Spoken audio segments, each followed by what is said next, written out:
Maya Hart and Daniel Price thought the neighborhood was ordinary. They thought the nights were safe, the silence comforting. But everything changed the first time they heard the scream, an inhuman sound that clawed through the darkness and sank deep into their bones. They didn't know it yet, but that single scream was only the beginning of something far worse, something that would spread through every wall, every shadow, and every heartbeat. The first time I heard the scream, I thought my mind was playing tricks on me. I was walking home late at night, the streets empty except for the echo of my footsteps against the cracked pavement. The air was cool, damp, carrying the faint smell of wet soil and rusting metal from the old street lamps. At first I thought it was nothing more than the wind, slipping between alleyways, whistling like a thin blade.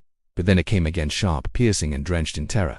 It cut through the silence with such force that I froze in place, every hair on my body standing on end. I stood there for what felt like minutes, listening, waiting, holding my breath, as though even the sound of air leaving my lungs might invite something toward me. The scream had come from behind me, far down the road I had just walked. When I turned around, the stretch of street lay silent, blanketed in heavy darkness where the lamps had burned out years ago. The shadows there were thick, almost alive, pressing in on the broken fences and hollow windows of abandoned houses. My eyes strained, searching for movement, but there was nothing. No footsteps, no voices, no one who could have made a sound like that. I tried to reason with myself. Maybe it was an animal, a fox or a stray dog. Their cries sometimes carried a strange human edge. Maybe someone had their television up too loud in one of the houses nearby, but deep down, I knew better. That sound had been too raw, too human. It hadn't been the cry of something wild. It was the kind of scream someone made when they believed they were about to die. The silence that followed was worse than the scream itself. It wasn't natural silence. It was heavy, suffocating, like the world had been muted. My footsteps as I forced myself forward seemed swallowed, too soft, like I was walking in a dream where sound couldn't exist. My pulse throbbed in my ears, each beat louder than the last, until I was almost dizzy. The air felt colder, and though the night had been calm only moments before, I felt as though unseen eyes were watching me from every darkened corner. When I reached my front door, I fumbled with the key, my hands trembling. The lock clicked, and I rushed inside, slamming the door behind me, twisting the bolt until I felt some small sense of safety. But the comfort of home didn't last long. The house was too quiet. Even the hum of the refrigerator seemed faint, distant, as though muffled by something unseen. I stood in the entryway, afraid to move, straining my ears to listen for anything beyond the walls. The scream no longer echoed in the distance, but I couldn't shake the feeling it had followed me. I made my way through the rooms, turning on lights, checking every window, every corner. Nothing was out of place. Still, the atmosphere felt wrong, heavier, charged, almost like the air before a storm. I tried to laugh at myself, to push away the unease with the excuse that exhaustion was making me paranoid. But when I entered my bedroom, that illusion shattered. The room was just as I'd left it, bed neatly made, blinds closed, a pile of books on the nightstand. Yet something felt different, off in a way I couldn't put into words. I sat on the edge of the bed, staring at the shadows in the corners, expecting them to move, to twist into shapes I didn't want to see. Nothing did. The longer I sat there, the more my heartbeat slowed, but the tension never left my body. That night, sleep didn't come easily. I lay in the dark, wide-eyed, listening to every creak of the house, every whisper of the wind outside. And then it started again. Not the scream this time, but something softer, breathing, shallow, uneven, coming from the other side of my bedroom door. At first, I thought I had imagined it, just my own breath bouncing strangely in the stillness. But then it grew louder, more distinct, like someone struggling to remain quiet but unable to fully hide. I couldn't move, couldn't speak. My body was paralyzed by fear as I stared at the door, waiting for the knob to turn, for the wood to splinter, for something to enter. Nothing happened. The breathing continued for what felt like hours, then faded into silence once more. But even when the sound was gone, I couldn't shake the feeling that whoever or whatever had made that scream outside was now inside my home, watching, waiting, breathing in the dark just beyond my sight. The next day dragged like a weight tied to my chest. I couldn't focus on anything. At work, the words on my computer blurred together, my mind replaying the scream, the breathing, the silence that seemed too heavy to be real. Every sound around me felt off. A coworker's laughter across the office seemed too loud, too jagged, as though it carried something sinister. Even the hum of the air conditioner made my skin crawl. When I finally stepped outside that evening, I realized I wasn't afraid of the dark streets anymore. I was afraid of what waited for me when I went home. Still, when night came, I locked myself inside as quickly as I could. The safety I once felt in these walls had vanished, but the idea of being outside after dark seemed worse. I turned on every light again, bathing the house in artificial warmth, though the glow only highlighted the emptiness. I tried to eat, but each bite felt like sand, tasteless and heavy. The silence between chewing filled me with dread. I kept listening, waiting, convinced the scream would come back. And then, it did. Louder this time. Not distant, not outside, but echoing through the walls as if my entire house had become a mouth. The sound didn't build gradually, it hit all at once, a violent shriek that clawed at my eardrums and rattled the glass in the windows. My body went rigid, frozen in terror as the air around me vibrated with that unholy noise. I dropped the plate I was holding. It shattered, but even that sound was swallowed by the scream. I wanted to run, but where could I go? The scream was everywhere, pressing in from every direction. My legs trembled as I staggered into the living room, clutching my chest, as if I could hold myself together. My breath came in shallow gasps, barely audible beneath the shrill wail that seemed to stretch on forever. It wasn't just noise, it was alive. I felt it in my bones, in the marrow, in the places that should never hear sound. And then, without warning, it stopped. The sudden silence was suffocating, heavier than the scream itself. My ears rang, my throat ached, and the room tilted as dizziness washed over me. I collapsed onto the couch, clutching the cushions with clammy hands, afraid to let go. My breathing was loud in the emptiness, but it wasn't the only breathing I heard. There it was again, slow, ragged, just beyond the hallway. It didn't sound rushed or panicked, but steady, deliberate, like someone trying to stay hidden while drawing in every detail of my home with each inhale. My heart stuttered, and cold sweat slid down my back. I wanted to scream myself, to drown it out, but no sound would leave my throat. I forced myself to move, inch by inch, toward the hallway. My mind screamed at me to stop, to lock myself in the bedroom, to pretend nothing was happening. But something deeper inside urged me forward, as though I had no choice but to confront it. I flicked the hallway light switch, and the bulb flickered weakly before going out with a faint pop, leaving the corridor drowned in shadow. I stood there, straining my eyes into the darkness, when I noticed the floor beneath me felt damp. Confused, I crouched down and ran my fingers across the wood. Wet, sticky, a faint metallic scent rose into the air. My stomach tightened, and when I brought my hand close to the light spilling in from the living room, I saw it was smeared red. Blood. I staggered back, nearly tripping over myself. My first thought was that I was hurt, bleeding without realizing it. But my body felt fine, no cuts, no pain, nothing. The blood wasn't mine. My eyes darted across the hallway, following the faint trail of dark smears along the floorboards, leading toward the end of the hall. My instincts screamed at me to look away, but I couldn't. Every step forward tightened the knot in my stomach. The trail stopped just outside my bedroom door. The same door I had heard breathing behind the night before. I stood frozen, unable to reach for the handle, unable to push it open. My legs shook so badly I thought they might give out. The silence pressed against me, and then I realized something horrifying. The breathing was gone. Completely gone. I should have felt relief, but instead, dread sank deeper. The scream had filled my house, the blood had appeared without reason, and the breathing had stopped only after leading me here. My hand trembled as I reached for the door, every nerve in my body screaming not to touch it, and then I felt it. Not the handle, not the wood, but something warm, wet, and pulsing against my fingertips. It was as if the door itself had turned to flesh. I stumbled backward in shock, clutching my hand to my chest. When I looked again, the door was normal, just wood, just a handle, but the trail of blood leading to it was still fresh, still shining under the light. And no matter how hard I stared, I couldn't convince myself it was just a trick of my mind. Something was in that room, waiting for me, and it had already touched me. By morning, everything looked normal again. The hallway floor was clean, not a single trace of blood left behind. My hands were spotless, my clothes free of stains. Even the light bulb that had burst the night before was working again, glowing faintly as if nothing had ever gone wrong. For a moment, I almost convinced myself it had all been a nightmare, some terrible hallucination brought on by exhaustion, but deep inside I knew that wasn't true.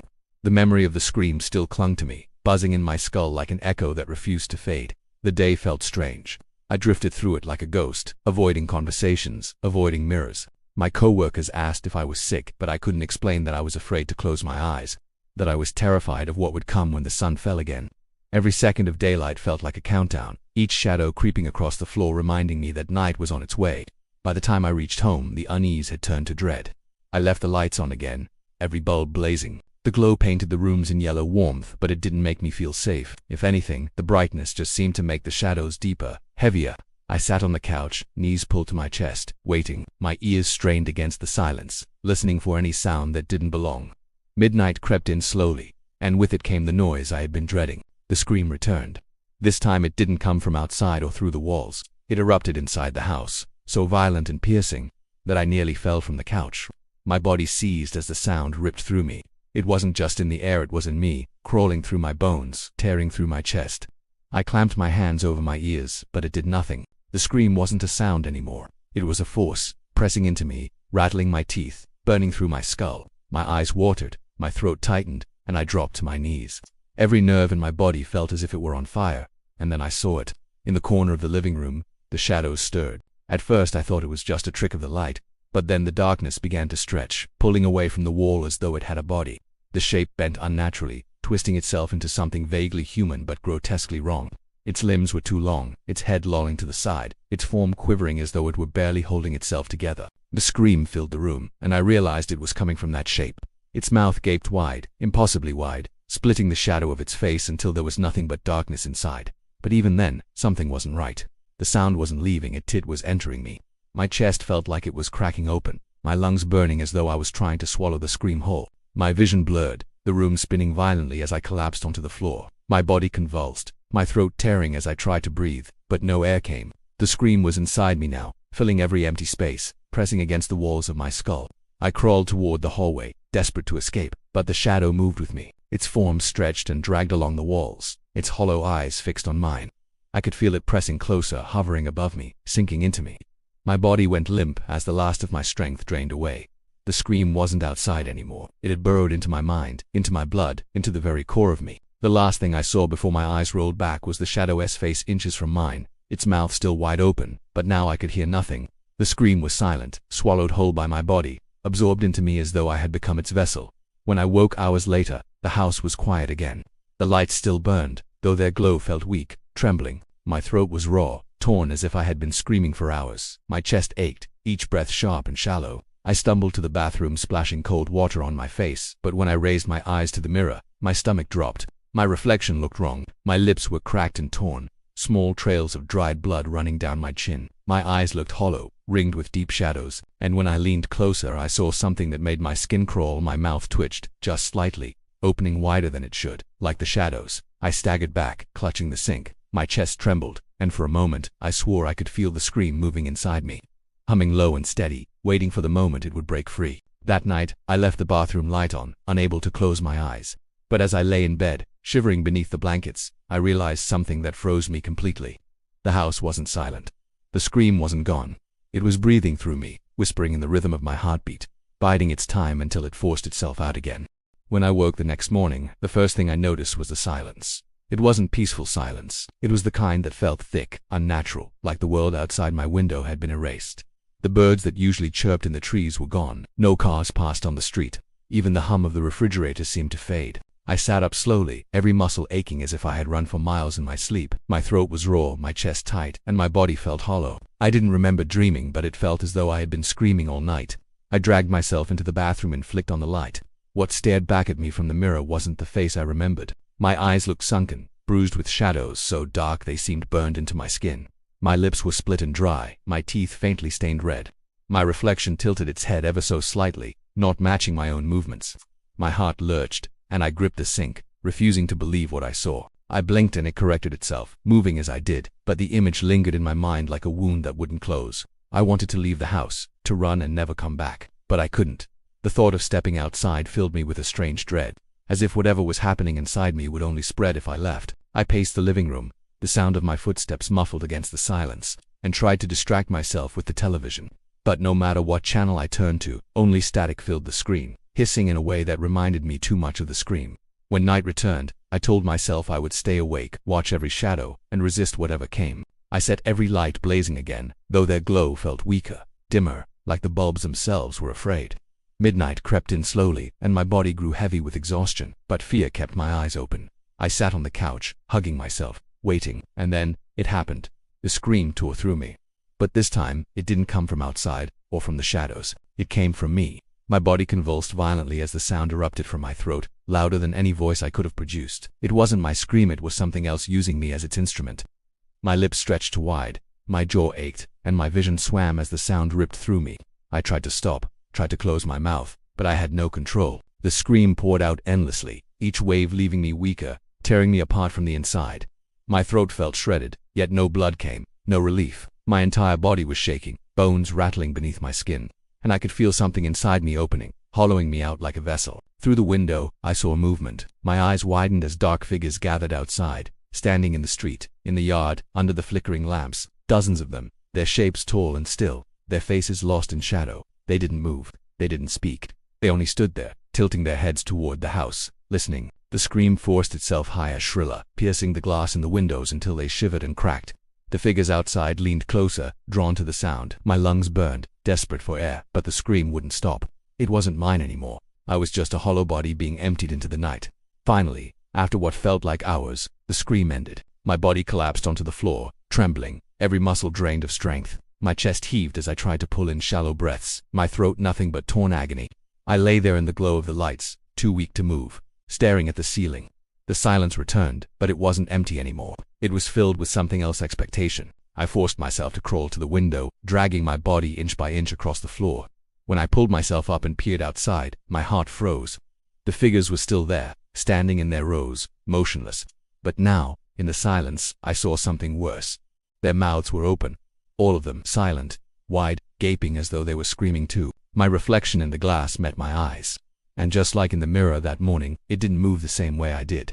Its mouth was already open, wider than mine could ever stretch, waiting for the scream to begin again. I don't remember the last time I slept. The nights have blurred into days, the days into endless silence, and through it all, the scream lives inside me. It no longer waits for midnight. It pushes itself out whenever it pleases, ripping through my throat until my chest feels like it's splitting apart. At first I thought the screaming would kill me, that my body would collapse under the force of it. But I've realized something much worse. The scream isn't killing me, it's changing me. My reflection confirms it. Every time I pass a mirror, I catch glimpses of myself that don't belong.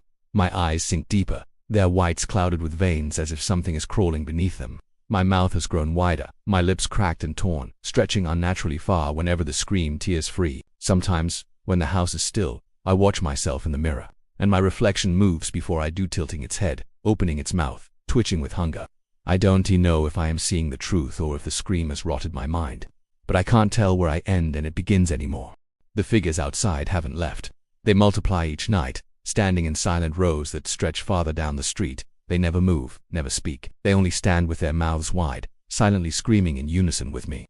I try to cover the windows, to block them out, but even then, I feel their presence pressing against the glass, pushing into the walls, surrounding me. They're waiting for what? I don't know. Last night I heard something new. For the first time, beneath the scream tearing through me, I heard others. Voices layered with mine, rising, twisting, echoing through the night.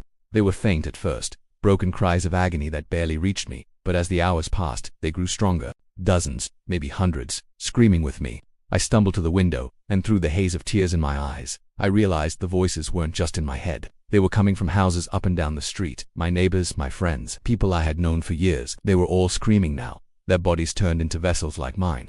The scream has spread. I can tell if I was the first or just another victim in a line that stretches farther than I can see. But now it's everywhere. At night, the entire neighborhood shakes with the chorus of it. Windows rattle, lights flicker, and the ground itself seems to tremble beneath the weight of so many voices crying out in unison. During the day, silence returns, but it's no longer the silence of safety. It's the silence of anticipation. Like the world itself is holding its breath, waiting for the next eruption. Sometimes, I think I hear the scream even when my mouth is closed. A low hum in my chest, vibrating in my bones. It never leaves. It waits, growing stronger, pressing against my ribs like it's trying to claw its way out. And every time it erupts, I feel less like myself, more hollow, more empty, as if the scream is filling me with something that isn't human. I've tried to write this down, to explain it, to leave something behind in case anyone ever finds me. But even now, the words shake on the page. My hands tremble, my vision blurs, and the hum inside my chest grows louder. It knows I'm trying to resist. It doesn't want me to warn anyone. It wants to be heard. Tonight, the figures outside are closer. They stand right at the edge of my yard now, their rows stretching into the darkness.